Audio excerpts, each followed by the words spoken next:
அதான் வள்ளுவன் சொல்லுவான், அன்றறிவா மென்னாது அறஞ்செய்க, மற்றது பொன்றுங்கால் பொன்றா துணைன்னா.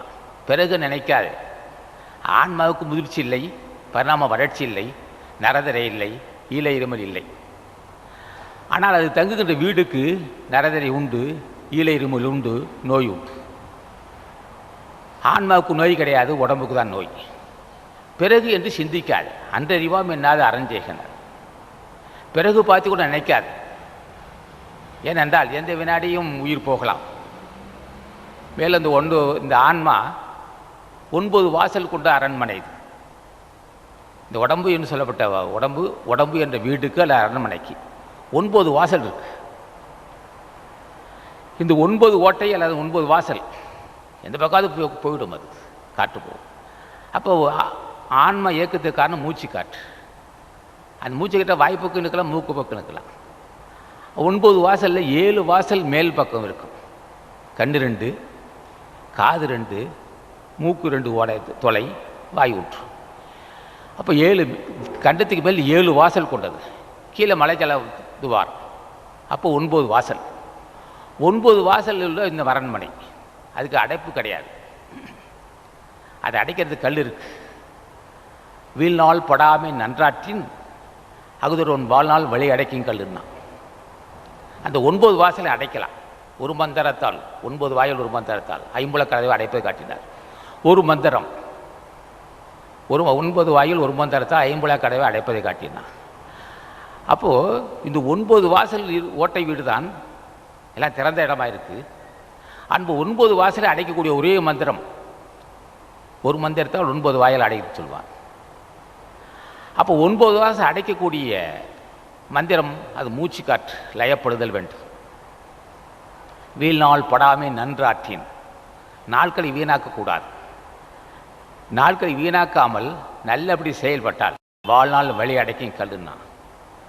9 வாசல் உள்ள உடம்பில் மூக்கு வழியாக வருகின்ற காற்றை அது ஆசான் துணை கொண்டு தேசித்து பூரித்து பூர்வத்தில் கும்பித்து விட்டால் வாசல் அடைப்பட்டு விட்டது. 10ஆம் வாசல் அது. அந்த 10ஆம் வாசல் வழியே செல்லும் வரையில் இந்த 9 வாசல் உள்ள வீட்டை பாதுகாக்க வேண்டும். அப்போ என்ன சொன்னால், நன்றறிவாம் என்னாது அறஞ்செய்க, பிறகு என்று நினைக்காது. இந்த உடம்பு இருக்கும்போதே நல்ல காரியத்தை விரைந்து செய்து கொள்ள வேண்டும். மற்றது பொன்றுங்கால் பொன்றா துணை. பொன்றும் என்பது குன்றிவிடும், நலியும். நலிவதற்கு முன்னே செய்துவிட வேண்டும். உடம்பு நலியும், நரதரி மூப்புக்கு உட்பட்டது தான். அது முன்னே அதற்குள்ளே நாம் இது செய்துவிட வேண்டும். பொன்றுகால் பொன்றா துணை. துணை குறைபடாத துணையாக இருக்கணும். இப்போ இதுபடியெல்லாம் ஞானிகள் என்ன செய்கிறார்கள்? மனசுக்கும் அறிவுக்கும் போராட்டம் நடக்கும்.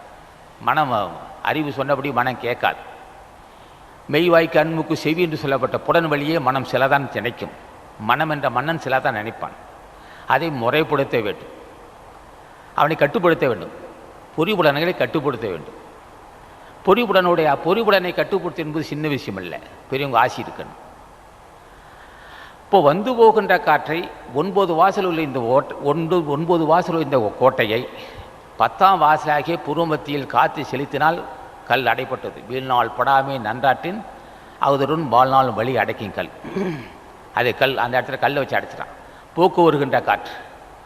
வாழ்நாள் வழி என்பது வாழுகின்ற நாள், மூச்சு காற்று இயக்கமே. வாழ்நாள் வழி அடைக்கும் கல்லுன்னு சொன்னான். இப்போ ஒருத்தன் வாழ்ந்துக்கிட்டு இருக்கான்னு சொன்னால் மூச்சு காற்று இயக்கம் இருந்துக்கிட்டுன்னு அர்த்தம். மூச்சு காற்று இயக்கம்னா ஆன்மா இருக்குன்னு அர்த்தம். அப்போ அந்த கல்லை என்ன செய்கிறான்? நடமாடுகிறான், இருக்கிறான் என்றால் மூச்சு காற்று இருக்குன்னு அர்த்தம். அதை அடைக்க வேண்டும்.